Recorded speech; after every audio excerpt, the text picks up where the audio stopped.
Howdy, folks. We're back. Our first edition of High School Sports Talk Plus for December 2017. We greet you on this dreary Saturday, a day before the state football finals at Hampton University, William & Mary, and Salem. And we'll go through the 6 state finals with some thoughts here. He is the coach, Ed Young. I am the other guy, Matt Hatfield. The other guy, right? Know what you call me? He's the other guy. The other guy. Together we make up this on Saturday mornings. PN Radio 94.1. Listen to High School Sports Talk presented by VirginiaPreps.com each and every Saturday, 10 a.m. to noon. If you want to get involved with Sports Talk Plus and have us at your local establishment or have us give a shout out or pop to your business, whatever, reach out to us. We'd love to be involved, and we're always looking for people to support the video shows. We can do more of them and talk more high school sports and sports in general. And we come cheap. You can get us cheap. We do. Free food, free clothes, we'll be there. I don't know about the clothes, but the food would definitely get us. Free swag, right? Food is always a good thing. We'll start, Ed, with the Class 6 state final. Or do you want to start with Class 1? You want to work it way up, or you want to go back? Let's give the younger guy. Let's give the smaller schools. All right. The just dues first. We'll start off with the Class 1 final of Riverhead's 11-2 versus Chilhowie 11-3. It's interesting. A lot of these teams that are back in the state final, Riverhead's trying to win its 5th state title since 2000. Coach Robert Casto has a group that really was hit hard by graduation, but they have back one of their key guys on the defensive side of the ball for them in Blake Smith. He was key for them last year in the state game. They have a new quarterback leading the way because Harrison Schaefer graduated. But Chilhowie, very junior heavy, Ed. When you look at a team that's very junior heavy and a team that's experienced, but they lost some of those key guys, do you give the advantage to the team that's going to be there in a year? Maybe they're ahead of schedule, or the team that's been there, even though they're a little bit one-dimensional. Riverheads like to run the football. Defense is sound. Haven't seen a team maybe with the speed and athleticism that Chilhowie has. No substitute for experience. They've been there. I kind of tend to stay with those. Being a coach myself, your team's there. They're familiar with the situation. They're a little bit more at ease. They don't get frustrated over mistakes. You've been there. Find out. Chilhowie next year, with all those juniors, when they all become seniors, can say that they'll be experienced, that they will, and if they get a title this year, it'd be that much better for them next year. Is line play going to be the key in this game? Chandler Branch, Alex Deal, some experienced guys back for Riverhead's leading the way, whereas Chilhowie counters with Zach Kale, the dynamic quarterback. They also have Logan Branson on defense, laying the lumber. They have some guys that are going to make names for themselves, but Riverhead's, even without that superstar name, that flashy player, they're kind of that substance, ground and pound, they get it done. Yeah, I always, in football, any game, think line is the most important play. Who controls the line of scrimmage usually controls the game. Now, if you're running more of a shotgun or pistol-style offense, maybe the line doesn't come into play as much because protection doesn't have to be as quick. But when you're playing traditional, taking under the center snap, that line better be real good. So you're going with Riverheads. I'm going with Riverheads, but I got a funny hunch Chilhowie could mess around and win this game. If it's close like Riverheads, but I could see if Chilhowie gets a lead, Riverheads is not coming back because last year in the state final, they ran the ball like 51 times and they ran 51 plays. 50 of them were rushes. One pass completed for 11 yards for a touchdown. So I think Chilhowie's got to make Riverheads throw if they want to win the game, which they could if they jump out to an early lead. Got to get that early lead. That's going to be the key. Appomattox, Robert E. Lee of Stanton. Lee won a double overtime thriller last week against Pocosin. They're led by Jaden Williams at quarterback, who was on their basketball team, third leading scorer. He's accounted for over 2,000 yards passing, over 1,000 yards rushing, has some good weaponry. The defense, though, to me in this game is the difference here because you look at the points per game allowed, 18.3 allowed for Appomattox, whereas Lee is giving up on the year a lot more, over 24, 25 points per game. Appomattox, to me, their defense isn't as dominant and lights out as a year ago, but they still have some of those two-way studs in Javon Scruggs, the quarterback, going to Liberty to play DB, and then Devon Graves, the big-time player in this game, who's headed to NC State as a defensive back. I think that's the difference in this game is they have those two-way athletes on the perimeter. That speed advantage could help them get the victory. Quick strike type team that I think gets the score early and holds them off the rest of the way, Appomattox. And unlike the Riverheads Chilhowie game, I'm not sure that I would give Lee a decisive edge on the line in the trenches. They have a very good quarterback who can win a shootout type of game in Williams, but Appomattox's line has been a little so-so, but I think it's kind of a wash in the trenches. So to me, in that type of game, Appomattox might be able to mix in the running game a little bit too. And the Lee defense, I would just wonder about them being able to stop Scruggs and Graves and even Omar Bailey, their running back, who's had a great year. He's over 1,300 yards offense. He's probably the third weapon you worry about, which is kind of worrisome if you've got a third guy who's got 1,300 yards. Most teams have one option, let alone second. Now you're talking third. It spread you out. Lee got to get a big play on special teams to win this game, either a block kick or a return, something of that nature. Those help in a close game. Whoever can score early and be able to hold off a team is fine. But I just think that Robert Lee would be dealing from behind, and that's not a place to be against Appomattox. Hopewell is 10-4, and we're both taking Appomattox. Hopewell is 10-4 in the Class 3 final, taking on Heritage of Lynchburg, 13-1. Ed, and this is what's amazing about this game is Hopewell. Last year's state semifinals they lost. They're in the final now. They haven't won a state championship since 2003. They won 3 others in 49, 50, and 51. But they beat FIBA 7-6.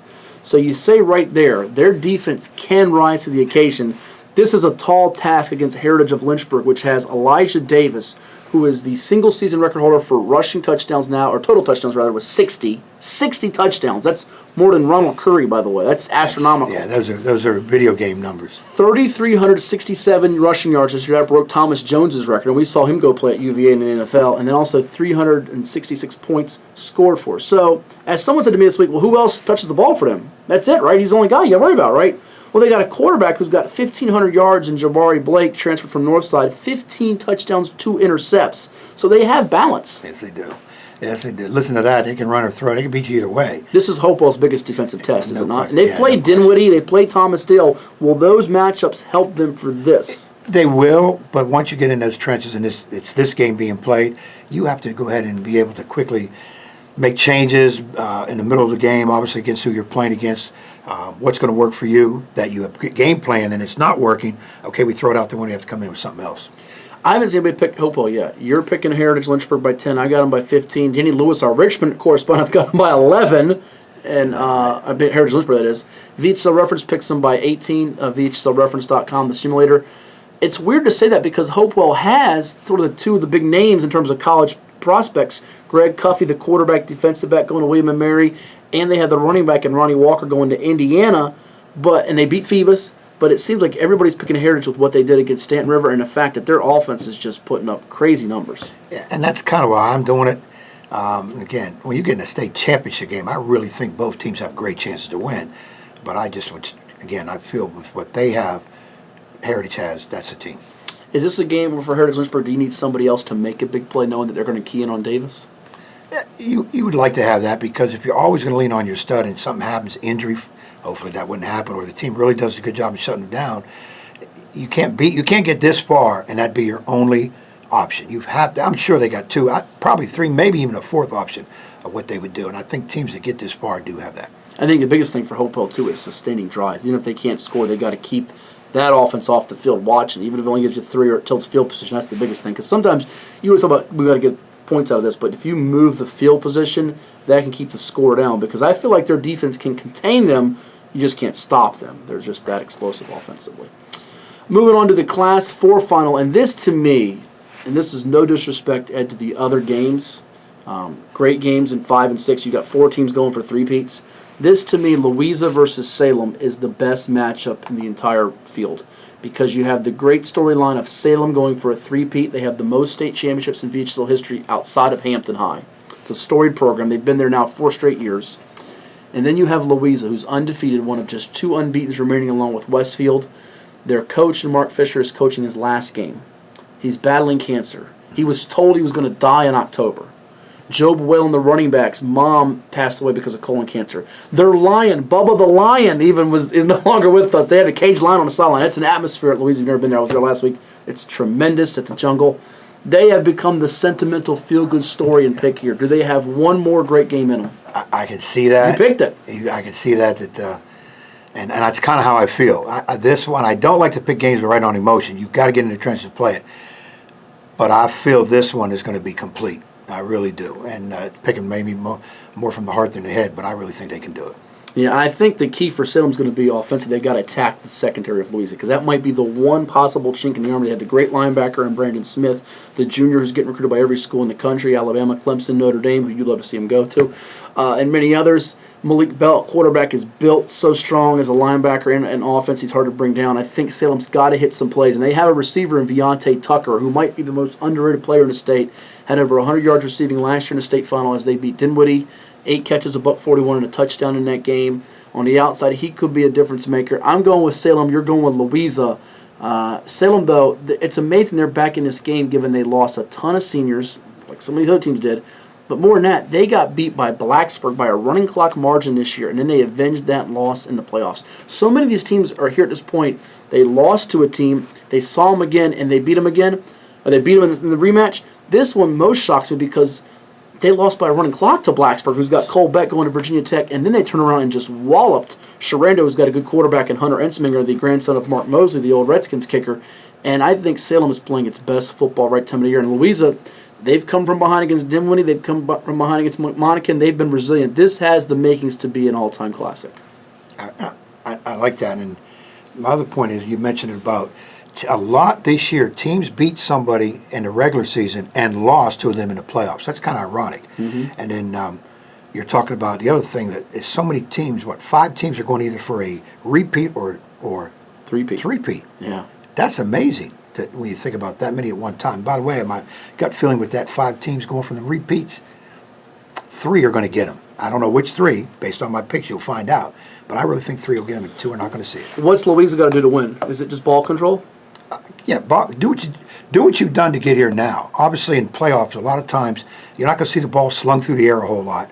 Really conservative. That's why it's important to get that first score. It's easier to run the ball when you're up than when you're down, obviously, because you're trying to play catch up.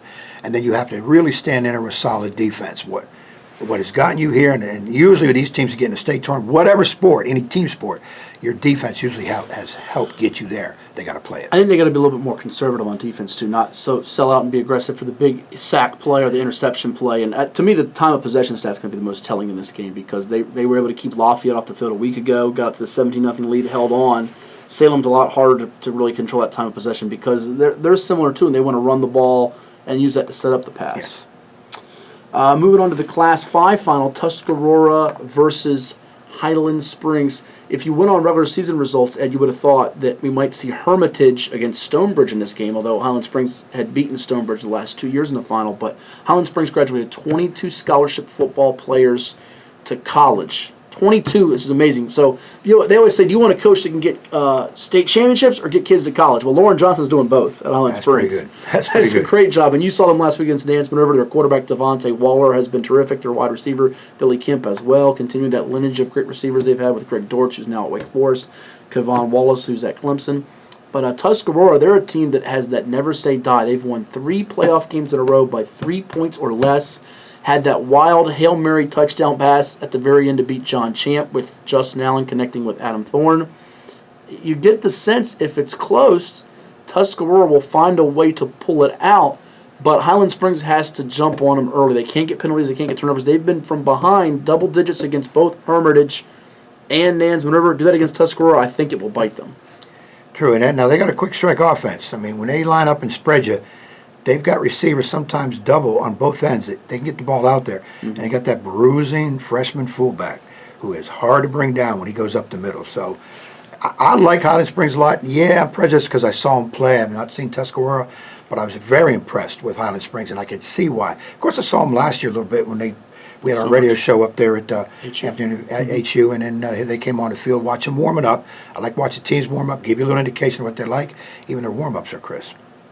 Yeah, and this is a game where I look at Tuscarora defensively. You hear a lot about the Highland Springs defense. Can their defense, which was able to bottle up to a degree Stonebridge regular season, did it for a half this year, get takeaways, held broad run and check in the rematch, can their defense stop that spread attack? That to me is going to be the game, is the Highland Springs wide open attack and their speed on the outside, outside the hashes against the Tuscarora defense, which has gotten better as the years gone on. And they've faced some teams, maybe not with the speed and athleticism of Highland Springs, but have some wide receivers like Daniel Thompson at Stonebridge. I think that's what's going to be the key, because if their offense has the ball at the end with a chance to tie or go ahead, they will be plenty confident they get it done because they've won these close games.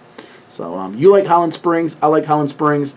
I got a hunch, though, Tuscarora is going to be in it to the very end, and they could pull it out, though. So that's another game where I'm not quite sure. Well, and the key is be close. You got to be within striking range in the end to have a chance. In football, that's 7 points or less. So if they're, and I would expect it to be. I think I picked a close game, and I'm just impressed with Highland Springs, the so-called skill players. Mm-hmm. Everybody's supposed to be skill players, but we're talking about guys that have the ball in their hands a lot: running backs, quarterbacks, receivers. I just think they're tremendous.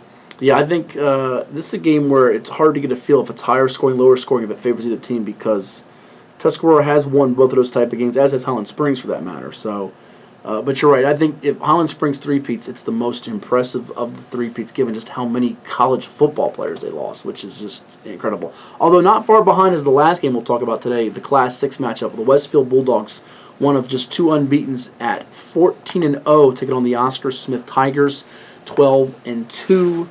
Oscar Smith showed so much resiliency last week in heart and pride, and coming from 17-3 down to beat a very, very, very strong Colonial Forge team that we all thought was going to win the state title start of the year.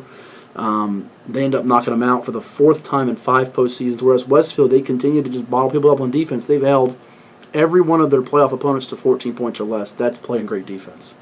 That's what they're known for. And again, when you get to this level, everybody says defense wins championships. Mm-hmm. I always said the team with the most points wins championships. But they just dig in. They're not going to get throttled in terms of the atmosphere or whatever. And I don't think Oscar Smith, their opponent, will either. Mm-hmm.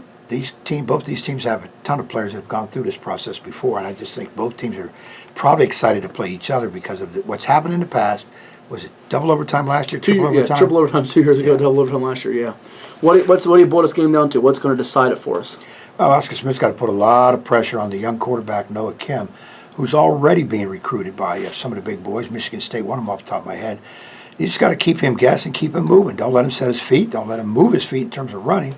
And constant pressure. That will make you, the defensive backs and the linebackers, play a lot more free because they're not being pressured. Well, and the heart of that defense, the core of Oscar Smith's great defense, is up the middle with Kyle Thomas at defensive tackle, 19.5 sacks. You have the linebacker Kashawn Artis, who's committed to Virginia Tech. The other linebacker, and Horace Sawyer, who's really flourished this year in his first season coming over from Western Branch. But then on the back end, they have some talented DBs led by Cam Kelly, the junior, with 8 playoff interceptions in 9 postseason games. Is that not crazy? 8. And he also does it on offense. He is one of the top recruits in the nation. So Kelly could offset what Kim does, or even Taylor Morin, the playmaker for Westfield, who does it in all 3 phases: offense, defense with 8 interceptions, special teams returning block kicks and punts and kicks. Cam Kelly, to me, is the game changer, the equalizer. And, oh, by the way, Brequan Harrell helps in the secondary, too. Yeah. Again, athletes in this ball game. I'm sticking with Westfield through it. I want Oscar Smith to win. I want my local people to win, so Tiger fans don't get all over me. Send all correspondence to Hatfield. No, don't he do does that. a good job of handling it.